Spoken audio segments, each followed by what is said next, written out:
जो आप गठबंधन की बात कर रहे हैं वो तो ठगबंधन है। बीजेपी के लिए तो जनता ने रास्ता सुगम और सरल और प्रशस्त कर दिया है। प्रधानमंत्री मोदी जी तो जनता के लिए पूरी सेवा के रूप में काम कर रहे हैं। डबल इंजन की सरकार काम कर रही है। केंद्र के अंदर 400 पार करेगा मोदी जी के नेतृत्व में। सैनिकों का आज दिन तक कोई ध्यान नहीं जाता था उस तरफ प्रधानमंत्री मोदी जी ने उनको हाथों को मजबूत करने का काम किया। पहल टाइम्स में मैं प्रकाश मेहरा। तो 5 राज्यों के चुनाव बीत जाने के बाद कहीं ना कहीं बीजेपी ने प्रचंड जीत हासिल की और इसी को लेकर हम आज हमारे साथ चर्चा में हैं उत्तराखंड के पूर्व मुख्यमंत्री और गढ़वाल के सांसद। उनसे जानते हैं कि आखिर जिस तरह से प्रचंड जीत हासिल की उसके बाद ये भी चर्चाएं चल रही हैं कहीं ना कहीं मोदी मैजिक चला है। सबसे पहले बहुत बहुत स्वागत है आप। धन्यवाद। जिस तरह से अब मोदी मैजिक की लगातार चर्चाएं चल रही हैं, आपको क्या लगता है कि 2024 में क्या इसका असर देखने को मिलेगा? जो लोग कह रहे मोदी मैजिक चला, इसमें कोई शक नहीं। मोदी जी का जिस तरह विकास रथ जनता के बीच में दौड़ा है और आम जन के लिए जिस तरह उन्होंने सुविधाएं दी हैं, चाहे युवा हो, महिला हो, गरीब हो, किसान हो, सबको लेकर के उन्होंने योजनाएं बनाई और योजनाओं को जमीन में उतारा भी है और उसको लेकर के कार्यकर्ताओं ने पूरी मेहनत के साथ में जनता के बीच में जाना।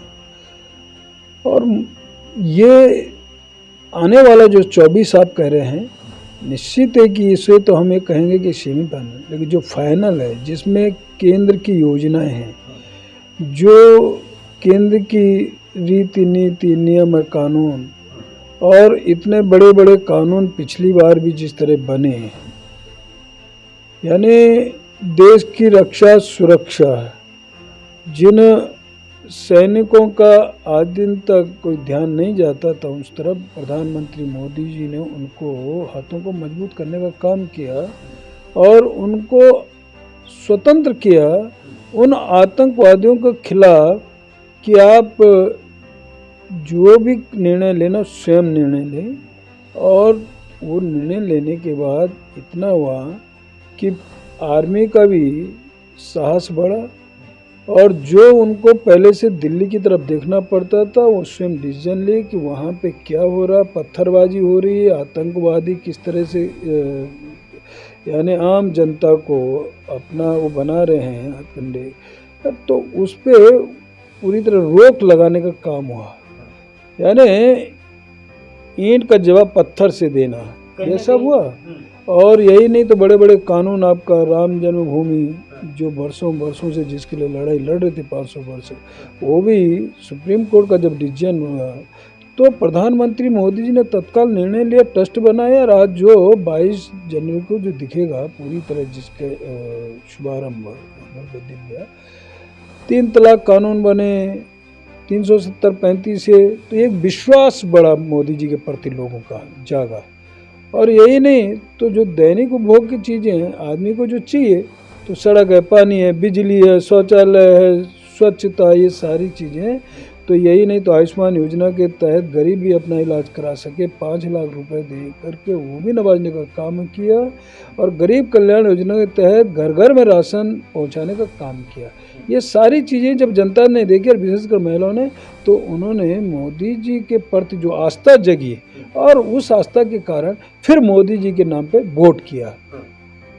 2024 के लोकसभा चुनाव नज़दीक हैं और ऐसे में लगातार महागठबंधन यहाँ पर पूरा टाइट है और महागठबंधन ये भी कह रहा है कि हम अभी हारे नहीं हैं, हम 2024 में जरूर मोदी का जो मैजिक अभी चला है वो 2024 में नहीं चलने देंगे। आपको क्या लगता है कि कितनी मुश्किलें बीजेपी की बढ़ने वाली? कोई मुश्किलें नहीं है। बीजेपी के लिए तो जनता ने रास्ता सुगम और सरल और प्रशस्त कर दिया है। और जो आप गठबंधन की बात कर रहे हैं वो तो ठगबंधन है, यानी अपने आप में एक का नहीं है। और जनता को उन्होंने 50-60 वर्ष और किया क्या? समाज को तोड़ा है, देश को बांटा है और अखंड भ्रष्टाचार में डूबे रहे। वही परिणाम रहा कि 14 से उनका नेस्तनाबूद धीरे धीरे समाप्त होता गया। ये जनता ने नकारा है।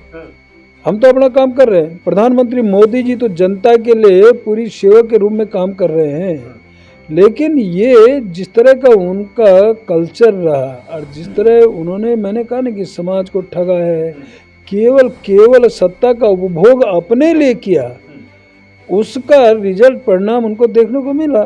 तो 24 के अंदर मैंने कहा कि परचम लहराएगा भाजपा का और पिछली बार की अपेक्षा 14 और 19 की भी अपेक्षा और बढ़त हम पाएंगे और यही नहीं तो 400 पार जाएंगे। तो लगातार ये चर्चाएं चल रही हैं कि मोदी की लहर जो है वो 2024 में भी चलेगी या नहीं, ये तो फिलहाल देखने वाली बात है।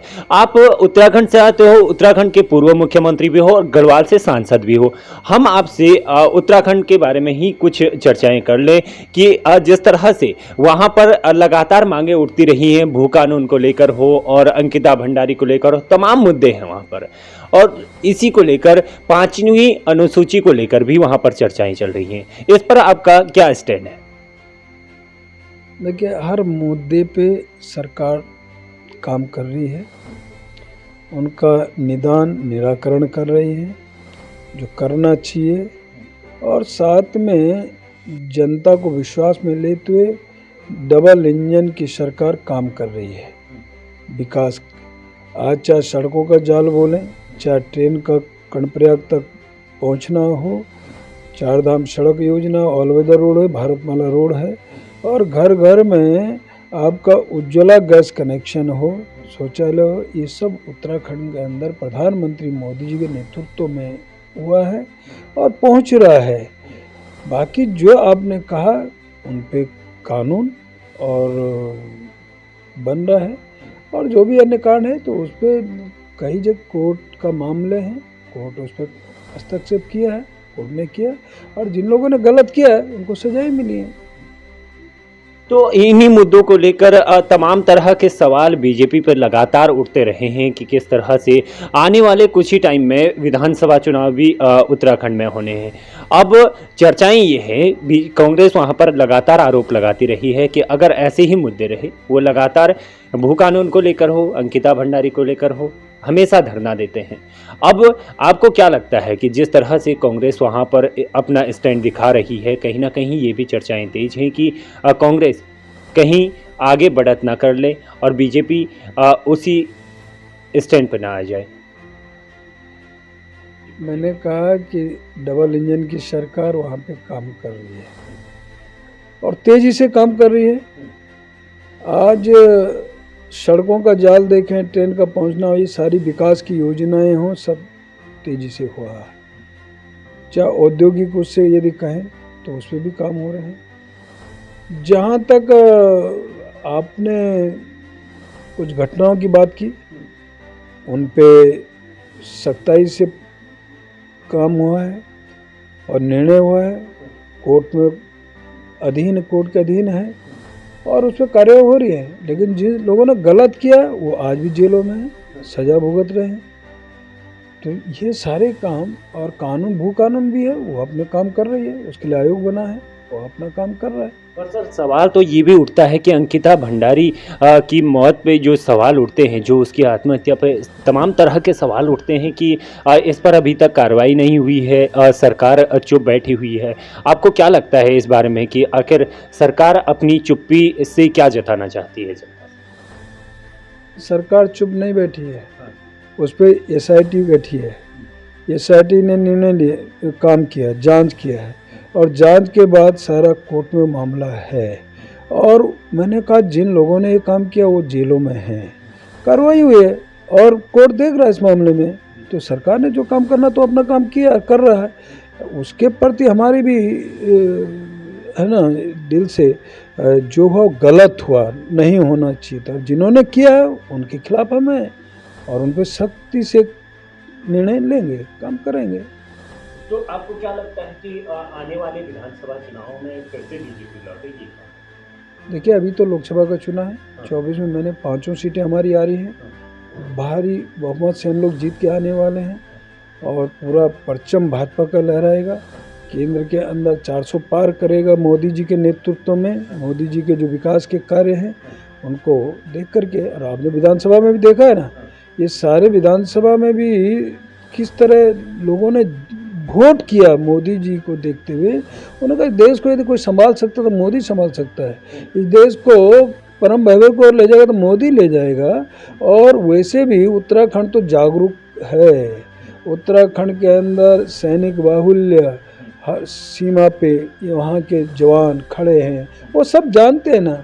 तो किसने क्या किया, किसने अब जो सामने दिखता है तो वो सब जानते हैं, इसलिए वहाँ तो वैसे भी राष्ट्रभक्त हैं और देशभक्त हैं, राष्ट्रभक्त। उनके सामने पहला राष्ट्र जो हम कहते हैं, जो मोदी जी के पहले राष्ट्र, और ऑलरेडी उत्तराखंड के लोगों के उसमें समाया है। यानी कहीं ना कहीं सबका साथ सबका विकास।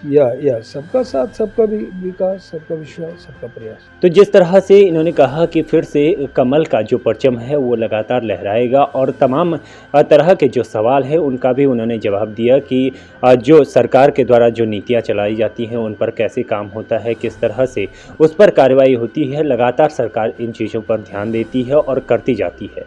तो आने वाले चुनाव में ही देखना होगा कि आखिर मोदी मैजिक कहाँ चलता है और कहाँ नहीं।